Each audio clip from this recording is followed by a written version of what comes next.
Welcome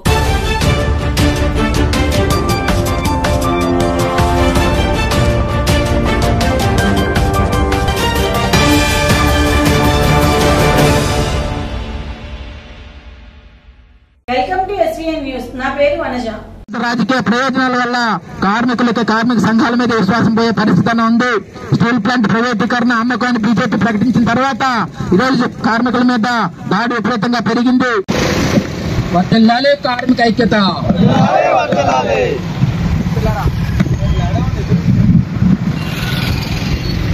1970 మే 30వ తారీఖున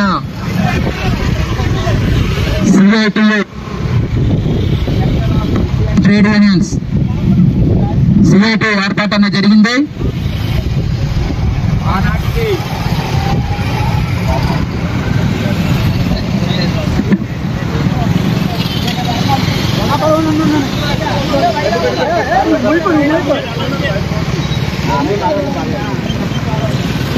ఆనాడు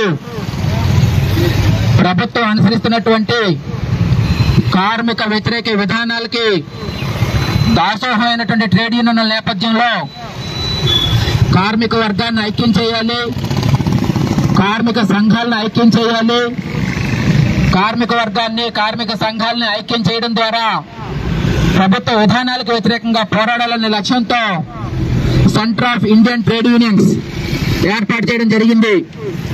ఇది అన్ని కార్మిక సంఘాలకి కేంద్ర బిందువుగా ఉండి కార్మిక సంఘాలన్నింటినీ ఐక్యం చేయడం ద్వారా ఏదైతే దోపిడీ సమాజంలో కార్మికులు ఇబ్బందులు పడతా ఉన్నారో ఈ దోపిడీని అంతం చేసి కార్మిక వర్గ రాజ్యాన్ని స్థాపించడం ద్వారా మాత్రమే కార్మికులకు నిజమైనటువంటి స్వేచ్ఛ స్వాతంత్రాలు కల్పించాలన్న లక్ష్యంతోనే CITU ఏర్పాటు చేయడం జరిగింది.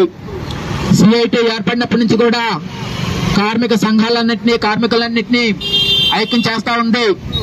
మనందరికీ తెలుసు 1991లో నూతన ఆర్థిక పారిశ్రామిక విధానాలను తీసుకొచ్చి కార్మికుల దోపిడీని పెంచిన క్రమంలో ఆ యొక్క విధానాలకు వ్యతిరేకంగా CITU నిఖరంగా పోరాడింది.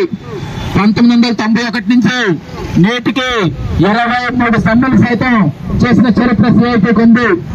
మొదట్లో CITU ఒక్కటే ఈ విధానాలు దోపిడీని తీవ్రతరం చేస్తాయి, ఏదైతే భారతదేశంలో ఉన్నటువంటి బడా పెట్టుబడిదారులు ఉన్నారో పేదరికం మరింత పేదరికంలోకి వెళ్తుంది, పెట్టుబడిదారులు ధనవంతులు మరింత ధనవంతులుగా మారుతారు, కాబట్టి ఈ విధానాలను ఎదురెక్కించాలని చెప్పేసి ఆ రోజు CITU పిలుపునిచ్చింది. ఈ రోజు బీజేపీ అధికారంలోకి వచ్చిన తర్వాత నూతన ఆర్థిక పారిశ్రామిక విధానాలు ఏవైతే ఉన్నాయో ఈ విధానాల్ని మరింత స్పీడ్ గా అమలు చేస్తా ఉంది.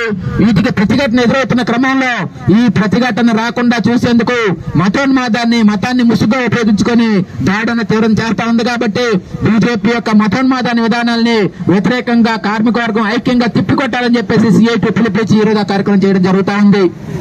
అదేవిధంగా మొత్తం ప్రభుత్వ రంగాన్ని ఈరోజు ప్రభుత్వాలు అమ్మేస్తా ఉన్నాయి.